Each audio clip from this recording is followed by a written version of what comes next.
1978年出生的金荷娜和1982年出生的 Rain 合作的新剧《红天鹅》刚开始播出，两位都是40多岁，都是21世纪初韩国爱情喜剧领域的顶尖代表。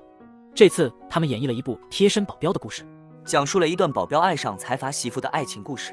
金荷娜状态依旧在线。金荷娜在剧中扮演的吴婉秀是一个退役的世界高尔夫球冠军，同时也是联合国的亲善大使，还是韩国花人集团的理事长，以及闹福祉财团的主理人。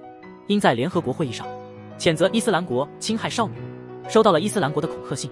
同样，在菲律宾举行的闹福祉财团慈善晚宴的前夜，吴婉秀在马尼拉的奢侈品街遭遇了狙击手的暗杀，原本应该致命的一枪，因为一名奢侈品店员成了吴婉秀的替身。巧合的是，当天的保镖去接她的婆婆，也就是花人集团的会长。吴婉秀身边只剩一名保镖，这名保镖很快就受伤。关键时刻，由任意饰演的前警察徐导宇出现，在喷泉和周围车辆爆炸的掩护下，开车迅速逃离现场。为了安全起见，先把婉秀带到自己家，处理了一下自己的伤口，然后送婉秀到韩国大使馆。婉秀其实并非单纯无害，她一直对导演保持警觉，虽然压力很大，但对这个给她安全感的男人还是动了心。在大使馆，婉秀被丈夫金荣国，也就是花人集团副会长接回了酒店。稍作休息后，婉秀去见了婆婆。她的婆婆是个极其古怪的人，从小就是韩国首富的千金，学习的是老一辈的经商手法，对婉秀所遇到的事并不关心，反而拿出一大笔钱邀婉秀去贿赂中国大使。婉秀和电视剧里的财阀儿媳不同，她一点也不迁就婆婆。看来婉秀已经掌握了花人集团相当多的实权，否则没这勇气跟婆婆硬碰硬。婉秀拒绝行贿，别人怎么做她不管，婆婆想找谁就找谁，她绝不会参与。随后冷冷地说了一句：明天的晚宴她婆婆别来。说完就走了。婆婆气坏了，对秘书大喊要对婉秀下手。第二天一大早，婉秀又提醒丈夫金荣国不要去帮婆婆行贿，接着开始准备新闻发布会。她和所有知情的人一样，都认为这是伊斯兰国的报复。金荣国觉得婉秀真是疯了，他之前根本不知情，老婆竟然要举行新闻发布会，要公开对伊斯兰国发表声明，这不是火上浇油吗？但他怎么也阻止不了婉秀。金荣国看起来虽是个闲散的富二代，但按韩剧的剧情，他应该也是个隐藏很深的人。新闻发布会结束之后，婉秀的妹妹和外甥也来参加晚宴了。不知道妹妹到底亲不亲，反正颜值没婉秀高。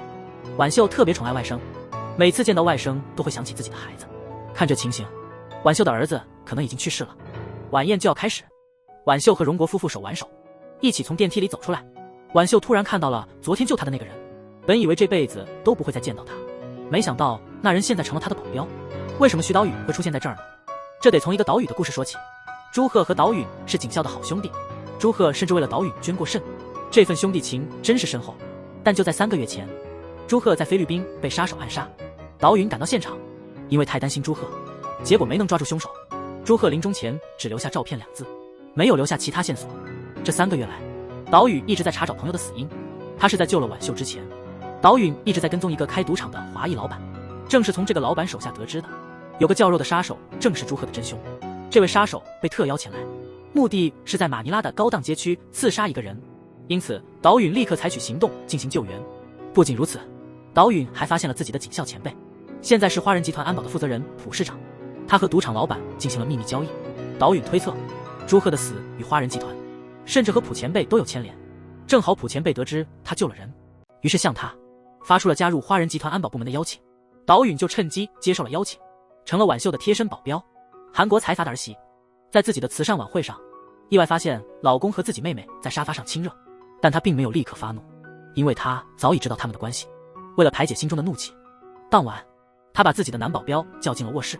婉秀在参加自己的宴会时，再次见到了昨天救她的，现在成了自己保镖的男人岛屿。这种巧合让她觉得不可思议，可能是因为这男人太帅，婉秀总忍不住多看他几眼。婉秀携手丈夫荣国，幸福地走向会场。在众人羡慕和敬仰的目光中，她回想起自己的成长经历。婉秀出身普通，她的妈妈就职于花人集团旗下的高尔夫球场当球童。有一天，小婉秀亲眼目睹了自己妈妈在球场上面对会长，也就是她未来的婆婆遭受羞辱，然后被解雇。当时在场的还有婆婆的丈夫，他是当时的总统的儿子，还有婆婆的律师和秘书，以及她未来的丈夫金荣国和小叔子。妈妈因受辱和被解雇感到不满，临走时偷走了2根高尔夫球杆。她拿着球杆对着婉秀，好像在赌气似的让女儿学高尔夫，希望有一天女儿能出人头地。在妈妈的教育下，婉秀也确实争气，不知道他妈妈用了什么办法，弄到了华人集团的资助，把婉秀送到美国深造，一晃就是12年。婉秀已经成名，成为了世界高尔夫球名人堂的一员，奖杯拿到手软。耀飞评价他的人生唯一的瑕疵，就是他妈妈春姬在他成名后染上了赌博，这10多年来婉秀赚的100亿韩元都被妈妈输光了。为了不再被榨取，婉秀断绝了与母亲的关系，并将之后赢得的所有奖金都捐给了慈善，一跃成为著名的慈善女王。后来婉秀在非洲做志愿者时，遇到了现在的丈夫，花人集团的副会长金荣国。荣国一见婉秀就爱上了她，相处不久后便向她求婚。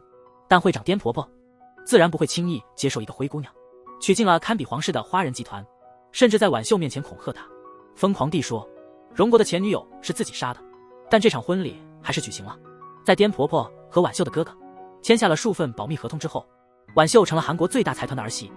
回到现在，慈善宴会依然在进行中，婉秀在宴会中与宾客交流，荣国收到了妹妹的一个信号，趁着大家交谈之际，荣国带妹妹回到了自己的房间。在他们的秘密关系中，妹妹似乎是更主动的一方，如果不是妹妹已经脱了衣服，荣国似乎都不太想理睬。就在他们偷欢的时候，妹妹的儿子在会场里找妈妈，婉秀先是安抚了外甥，然后去找妹妹。当她回到房间的客厅，毫不意外看到了妹妹和丈夫的亲热场面。婉秀并没有失控，也没有剑拔弩张，只是冷冷地提醒妹妹她儿子在找她。妹妹意识到事情败露后惊慌，很快反应过来，姐姐早已察觉这一切，便问姐姐何时知道的。婉秀不想回应，转身就走。荣国在沙发上也被撞见后，赶紧提好裤子离开了房间。房间外，保镖岛允一直在门口守候，对屋内发生的事情，他明白自己必须咽下去的东西。就在岛允紧随婉秀之后，护送他回到会场，整理好衣服的荣国已经在那等候。他表现得仿佛什么都未曾发生，牵起了婉秀的手，夫妻2人假装恩爱幸福，与会场里的所有嘉宾共舞。岛允远远的观望，似乎第一次体会到财阀的不易，对婉秀产生了一点共鸣。晚宴结束之后，婉秀被颠婆婆叫到房间，再次上演婆媳的紧张对峙。婉秀并没有退缩，甚至当着婆婆的面摔杯子，让颠婆婆气坏了。她气愤婉秀不听从她的掌控，生气婉秀知道丈夫出轨却不离婚。对于儿子的出轨，颠婆婆早有耳闻，甚至可能是她策划的，因为她想让婉秀和儿子离婚。她知道随着时间的推移，集团会越来越脱离她的掌控，就像现在的福祉财团已经完全被对方控制。婉秀坚定地告诉婆婆她不会离婚，婆婆也别想控制福祉财团，并严正警告婆婆，如果她真的离婚，作为花人集团的会长，婆婆也不可能安稳。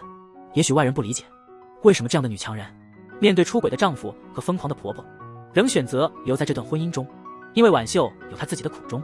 花人集团隐藏着重大秘密，婉秀同意了最信任的公公的请求，留下来彻查真相。那个晚上，经历了丈夫的出轨和婆婆的事情后，婉秀感到身心俱疲，她在酒店开了另一间房，一直跟着她，在后面对一直帮她开门的岛屿问道：你想和我一起睡吗？在酒店房间里，岛屿搀扶着喝多了的婉秀，而在房间外，荣国恰好来找妻子。婉秀阻止岛屿去开门，她不想见到这个男人，而且现在的情况也难以解释。婉秀的房卡不小心掉在了门外，正当荣国要拾起房卡进屋时，朴前辈突然出现，他抢先捡起了房卡，并告诉荣国婉秀喝多了。